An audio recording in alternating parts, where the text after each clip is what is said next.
Hello everybody and welcome back to Games for Dads, and here we go. It's the countdown of our best limited legendary games from 2024, voted for by you lovely people. Over 250 people voted. Thank you so much, people from our Discord group, from the main Q Discord group, and also from our YouTube channel. Everybody had to pick a best and worst card from the 3 options they were given. They were also given between 10 and maybe 20 questions, and everybody had to rate the worst and the best card from those 3. Therefore, we've collected over 5,000 data points. That is incredible. And we're using that, the AI algorithm has managed to put together the top 47 best limited legendary cards from 2024. So shall we go and check them out and have a look at the very first one? You will see 3 scores. You'll see the best percentage, the worst percentage, and the total score. So can you guess what the worst card was, ranked at number 47? There we go, Annabelle, 47th. She was voted for 3% of the time, that first figure there. She was voted as the best card. I have no idea what Annabelle's going to beat. 76% of the time she was voted the worst limited legendary from 2024. And that gave her a final score of -74. So that's how the voting worked.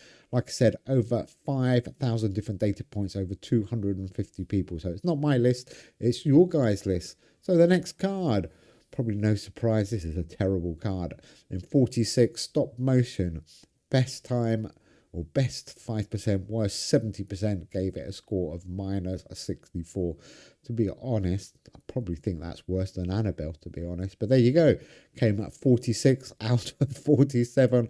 Like I said, absolutely terrible card. Bit of a novelty card, I guess. So at 54th, no, not 54th, at 45th, excuse me, we got Robert Flood. I love this card. I'm surprised he's quite so low. Listen to this. On the play, if your deck contains 6 Watching the Sky cards, 6 Mega Math cards, and 6 the Occult cards, your cards, wherever they are, gain +22. I reckon you could build a really good deck with that. In fact, I'm going to try. But he was voted for best 6% of the time, worst 69% of the time, and he had a final score of -64. Poor old Robert. Not very good. Okay, what was 44th? Graviri. Is that how you say it? And what does he do? What does that bird do? On the draw, burning cards at the start of the turn, both players hand gain +25 permanently. Because of the way the burning mechanic works, you're only going to get +50 permanently because you're only going to hit 2 cards, unless you're holding 3, I guess. But best 9%, worst 61%, a score of -52. A little bit better, 44th. At 43, we've got Hannibal, another card I thought would be a little bit higher. I like this one. 11% of the time it was the best, 52% it was the worst, and it got a final score of 41. I do like Hannibal, never mind. Moving on, let's have a look at the 42nd, Gold Leaf. Another card I thought would be much, much higher. I love the Gold Leaf. 2 for 22 on the play, your non-limited legendary cards in hand gain +22 permanently.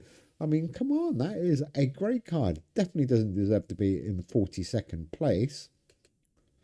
But anyhow, there you go. You guys voted for it. So it is in 42nd place. So let's have a look at the 41st. Speak of the Devil. Another cool card. On the play, for every card in your deck with Devil in the name, to a maximum of 12, your cards, wherever they are, gain +3 until played. Yeah, it's not the best card, I guess. But there we go. 20% it was voted the best card, 59% the worst. In 40th place is Anarchy. I thought this one would be higher as well. Best 11%, worst 48%, and a score of -36. Not bad. And 39th, we're into the top 40 now. One of the new Christmas cards, Strageli, and it's not a bad card. On the play, if your deck has 9 horrible Halloween cards and 9 festive tradition cards, your festive tradition cards, wherever they are, gain +25 permanently. Quite a complicated deck to build, but you can use it quite well. So he was 39th. 38th place. I thought this one would be lower. Kiao Kiao. Played in the left slot, your Machines of War cards, wherever they are, gain 22. Well, Machines of War, you can build a really cool deck now. And on the return, If played in the right slot, your Chinese folklore cards, wherever they are, cost -2 for 3 turns. Not a bad card, quite a niche card, I guess. There we go. Number 37 in our countdown, the Golden Legend. I'm loving this card, and it's only number 37. Voted the best card 17% of the time, the worst card 46% of the time, and a score of -30. If your deck contains 12 or more legendary cards, your non-limited legendary cards, wherever they are, gain +20 until played. Again, quite a cool card, but quite difficult to build a mega deck with that one. Number 36, let's have a look. Kasha. On the draw, your opponent's cards in hand burn 25 for 3 turns, and all cards in your hand burning at the start of the turn gain 25 permanently. Not sure about this one. 16% of the time the best, 42% of the time worst, a -26 score. Not too bad, not disastrous. And number 35, I thought this card would be much lower. It's terrible. 9 for 170. On the return, this card loses -100 until played. If it played 2 and twice this game, this card gains +200 until played. I mean, it's a bit of a fun card, I guess. Fun at Christmas. 2 wrong, but 21% of the time it was the best card. Worst time, 46% of the time. Gave it a final score of -25. 2 wrong. Not sure about that one. Okay, let's keep going. The next one in 34th place, Lake of Fire. Now, I did think this one would be much, much lower. You voted it best 20% of the time, worst 43% of the time. Got a final score of -24. Not the greatest card, but there we go. At number 33, the White Cliffs of Dover. Interesting. This is a lock card. This card locks for 2 turns, and your other cards in hand gain +35 until played. And on the return, this card costs +2 permanently. Interesting. Doesn't do a huge amount, that card, but 20% of the time it was the best. It was 42% the worst, a score of -22. Interesting. Okay, we are getting close to the top 30. Bobblehead at 32. A nice niche card again. For every card with nuclear in the name, in your deck to a maximum of 3, which is a bit sad. Your cards, wherever they are, gain +12 permanently. Why is there only a maximum of 3? It just should be like, there's not that many nuclear cards, is there really? Anyhow, Bobblehead 32. Best 25% of the time. Worst 47% of the time. A score of -22. These cards are all fairly close in the middle here. John Milton, quite a niche card here for writers. On the play played next to Paradise Lost, that card gains +50 permanently. And on the return, for every round you have lost this game, your right stuff cards, wherever they are, gain +14 until played. He does fit perfectly into a right stuff deck. Only best 19% of the time, but worst 38% of the time. So a little bit undecided there. He did get a score of -19, which is why he is quite high. Okay, the top 30. Who has made the top 30? SN1987A. Another card I love with a score of -19. Best 19% of the time, worst 38% of the time. If you don't know this card, it is pretty good. If played opposite any arts and culture, history, or space card, your opponent's cards in hand lose -24 this turn. I love it. 29th, Shoggoth. Another Halloween card. Pretty nice, this one, actually. On the play, for every collection in your deck to a maximum of 5. Your horrible Halloween cards, wherever they are, gain +5 until played. Yeah, that's a pretty good card. Voted for 25%. That's quite good. Was best, worst 40%. A score of -15. Still not bad. At number 28, what do we have? At number 28, Rainbow Eucalyptus. I thought this might be a little bit higher. Tremendous Trees are amazing. On the return, if your deck contains a card from every album, your Tremendous Tree cards, wherever they are, gain +23 until played. I always use Rainbow Eucalyptus in my Tremendous Tree decks. But best 20%, worst 34%. So he wasn't voted for the best the most, but he just isn't voted for the worst very often. A score of -14. Interesting.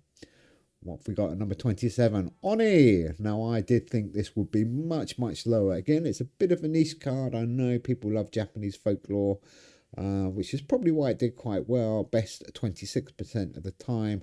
Worst 37% of the time. A score of only -11. That's why it's so hard. Well done, Oni. Up to number 26, we have got the Backrooms. I'm not sure about this card. 10 for 80 on the start, lose -1 energy until this is returned to your deck. On the play, if it's the third turn of a round, your opponent loses -100 this turn. Well, he's quite a novelty card. He does fit quite nicely into an evil deck. Best 26% of the time, worst 37% of the time, and a score of -11. Interesting. Number 25, SpaceX Starship. Cool card, this one, but it does only really fit in a Radical Rockets deck, which is why it's probably so, well, medium, really. It's not high, is it? Best 25% of the time, or worst 35% of the time, a score of only at -10. Not bad at all. Like I said, it is quite a niche card, but loads of people, certainly the newer players that love Radical Rockets, and not surprisingly, it is a great deck, actually. Okay, the top 24th card, Golden Poison Frog. I voted for him. He is a cool card. 6 for 40. On the play, your cards adjacent to this lose -15 this turn, and your opponent loses -32 for 3 turns. That is such a good card. And on the return, both players lose -1 energy permanently. Best 27% of the time. I thought that would be higher. Worst 36% of the time. Come on, he is not a bad card at all. And a score of -10. Only number 24 for the Golden Poison Frog. Disappointing, Mr. Froggy. 23rd, Black Magic. This card is amazing, but it is a very, very niche card. Fits nicely in an occult deck. If played between 2 occult cards, your opponent's cards in hand lose -35 this turn, which is great. And voted for 28% the best, 34% the worst, only -6. We're getting close to positive scores. Number 23, Black Magic. Great card. Okay, number 22. This is getting quite exciting now. Number 22, Puff Adder. No way. He should be higher. Puff Adder. On the play, the card opposite this loses -30 this turn, and on the return, your opponent loses -32 for 4 turns, decreasing by -8 each turn. Come on, he is one of the most evil cards in the game. He is amazing. I'm a little bit biased. I love my evil cards, but look at that, a score of only -2. 25% the best, 27% the worst. So people quite liking Puff Adder. -2. Okay, we are getting into the top 20. Almost. One more card before the top 20. And it's a new one. It's Cow Tipping. A score of 1. Unbelievable. I'm not sure about this card. It's quite fun, but I don't think it deserves to be quite so high. Best 32% of the time. Come on, guys. And worst 30% of the time. I mean, it's such a niche card. You can only really play 2 collections unless you want to hold Cow Tipping, and there are better cards to hold than Cow Tipping. But there you go. You guys have voted. Interesting. Okay, here we go, ladies and gentlemen. The top 20 for 2024. In 20th place, a brilliant card with a score of 2, Vulcan. Voted for 34% of the time the best card, 31% of the time the worst card. And like I said, that gives it a score of 2. What does it do? Just to remind you, on the play, if played between 2 volcano cards, your opponent's cards in hand burn 20 for 3 turns, and on the return, your opponent's remaining cards lose -30 permanently. Amazing card. Top 20. And number 19 in 2024 limited legendaries, Walking Palm. 31% best, 26% worst. Gave it a score of 6. Good card, that one. Quite expensive for your Tremendous Trees because it does add 2 energy, but it's a really powerful card. Tremendous Trees is a great deck, by the way. Okay, number 18. Let's have a look. Silver Birch, another tree. Wow, trees are dominating this year. I'm surprised about this one. A score of 11. That is really high. Best 36% of the time. Worst 25% of the time. Let's have a look at this one. On the draw, if this is the only Tremendous Tree card in your deck, your Life on Land cards in hand gain 10 permanently. Well, that is great. On the play, if you're losing the round, your Life on Land hands in card gain +30 this turn. That is great. And on the return, if you lost the turn, this card gains +60 permanently. And that is amazing. That is a great card. Wow. 18th. You know what? I don't think I've even played Silver Birch. I don't know why. I've missed that card. Great score. 36% of the you voted for it the best card, a score of 11. And number 17, Flaming Cliffs, another new paleontology card. On the draw, your paleontology cards that have not been played this game, wherever they are, gain plus 25 permanently. You need him nice and early. And on the return, for every time you play a dinosaur eggs this game, your remaining paleontology cards in hand cost -1 permanently. 42% of the time. Look at that. He was voted the best card. 30% though, the worst. Interesting. And a score of 12. 12 is a really good score. Absolutely. Okay, the maximum score you can get is 100, by the way. Almost impossible. Number 16, Arabian Moo. Moo. Nice, cute cat card there. I do like that one, actually. Again, it's quite a niche card. It only really helps you out with your cute cat decks, but cats are nice. We like cats. I'm not a cat, but we do like cats. 7 for 71. Okay, we're into the top 15. He had a score of 12, by the way. With a score of 13, Caravel, a great card. Again, this works with the Plundering Pirates and Riding the Waves and a few other decks you can put him in. If your deck has 7 or more Plundering Pirate cards, your Riding the Wave cards, wherever they are, gain plus 22 and 2 played. Quite niche, but really cool. 36% of the time, the best card. 24% the worst, and a score, like I said, of 13. That's not bad. Okay, we're getting close to the top 10. We are getting close to the top 10. Susong at number 14. Again, another niche card. A Watching the Skies deck. Really good deck. On the draw, for every Watching the Skies cards in your deck to a maximum of 14. You're Watching the Skies cards wherever they are. Gain +2 until played. Best 34% of the time. Worst 20% of the time. And a score of 13. Kind of shows you that people like good, strong niche cards because they don't break the game. They don't necessarily create unwanted metas, but they do bring some other decks into the game. So Susong at 14th, really good score. Lucky at 13 or unlucky 13th. What is at 13? Let's have a look. Vera Rubin, another Watching the Skies card, and that is a great card. On the play, for every Watching the Skies card in your deck, your other Watching the Skies cards in hand gain +2 permanently. I love that permanent buff on it. Again, 36% of you voted it the best, 20% the worst, 16. Don't forget these are head to head, so you're voting for the best of 3 cards, not the best in the whole game. Okay, moving on. So number 12, what can be number 12? Koshi, interesting. Best 46% of the time. Wow. Worst 19% of the time. All you auto-tuner rainbow deck lovers. Oh, come on. If you lost the turn, this card loses -59 until played. If your deck contains cards from 9 or more collections, your remaining cards in hand gain +50 until played. It is a good card. Like I said, a score of 27, 46% of the time he was the best card, or she was the best card. Only 19% the worst. Interesting. Not my favourite card, but there you go. It is at number 12. Okay, the last card before we look at the top 10. Hell Creek Formation at number 11. Good choice. Best 49% of the time, worst 16% of the time, and a score of 33. If you don't know this card, it is really good. On the draw, your paleontology cards, wherever they are, gain 10 until played, and your groundbreakers, which are great, and your land before time, which are also great, wherever they are, gain an additional 20 power for 5 turns. Okay, ladies and gentlemen, we are in to the top 10 best limited legendaries of 2024 as voted for by over 250 people across Discord and our YouTube channel. Here we go. In 10th place, dun dun dun. In 10th place, we have, what do we have? What do we have?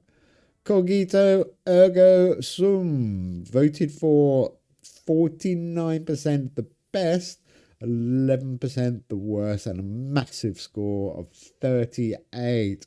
Wow, Cogito. I mean, he dominated for half the year. He probably deserves to be in the top 10, even with the nerf that we've had. He is still an amazing card.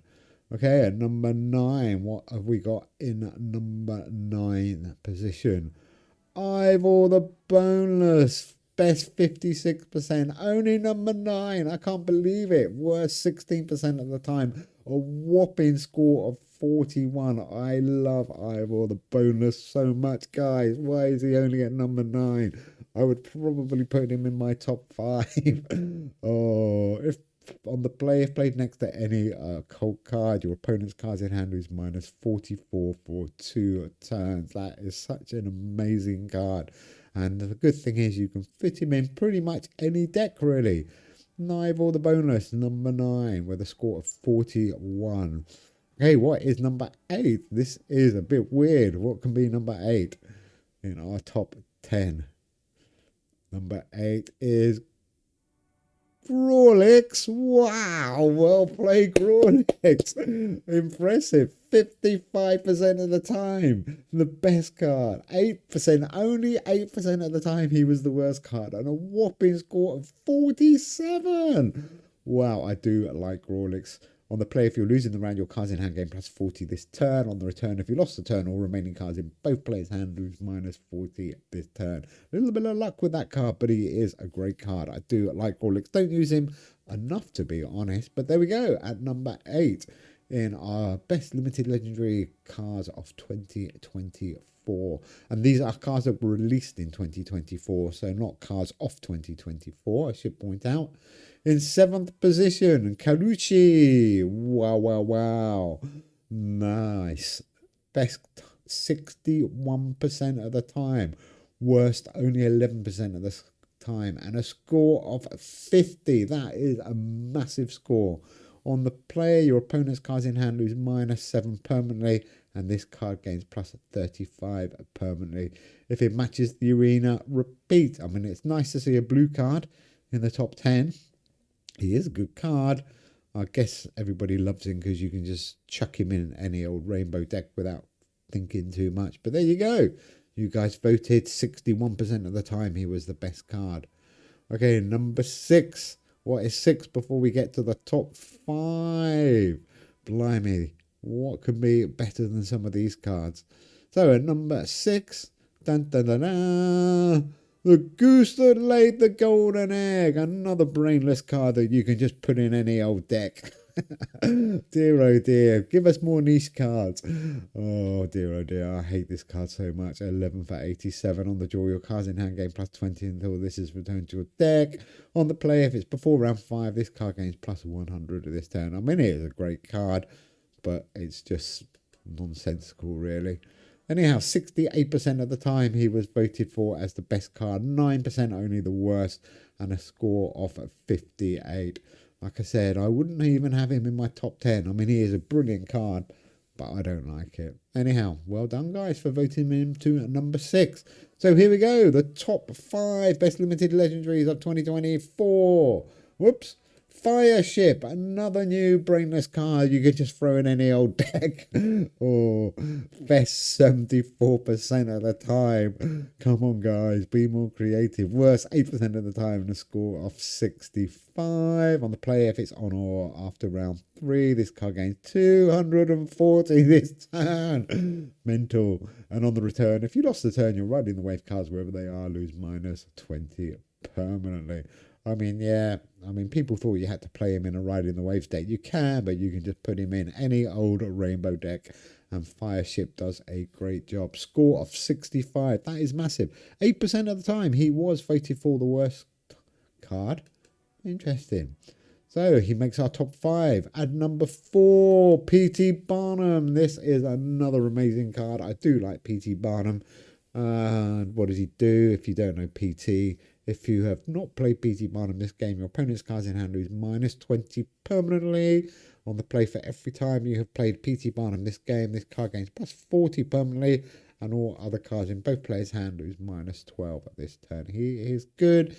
He's another card that fits in pretty much any deck. Well, not any deck, but a lot of different decks. 73% of the time, he was the best card. Worst card 8%, but he's got a score of 66, so he must have beaten Fireship a couple of times. That was close between P.T. Barnum and Fireship. Score of 65 and a score of 66. Okay, here we go. The big 3. The Holy Trinity in third place with the bronze medal. Sigillium Di. No surprise, this is a great card actually.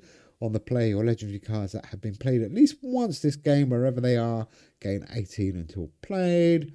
On the return, your opponent's cards that have not been played this game, wherever they are, lose minus 18 until played.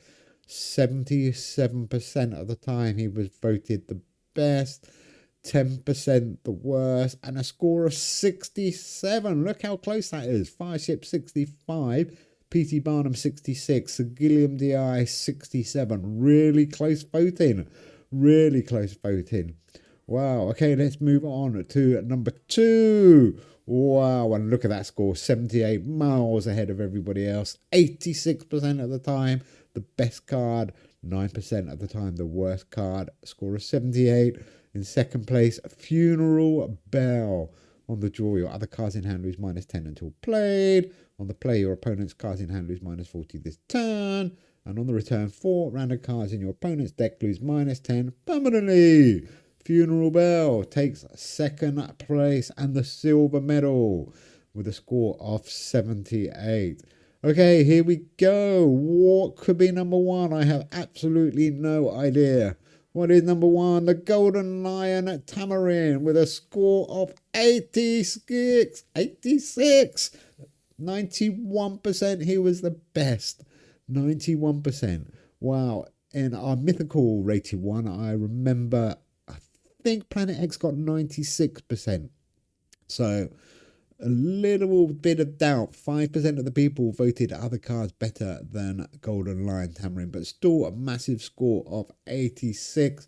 Clearly out in front. 86 score. Second place Funeral Bell with 78. And then really close between Sigillium, P.T. Barnum and Fireship. Just 1 point between them really, or 2 points. 65, 66 and 67. Well, there we go, guys. Thank you all very much for voting. This has been a mega project. Like I said, over 250 people voted over the last few days. It's been absolutely interesting. And thank you to Q for helping us out, and also for the AI algorithm that worked it all out for us. So there we go. Leave me your comments in the comments below. Leave me your suggestions in the comments below, or your feedback. And we'll be back soon with another 2024 countdown. Take care, everybody. See you soon. Bye.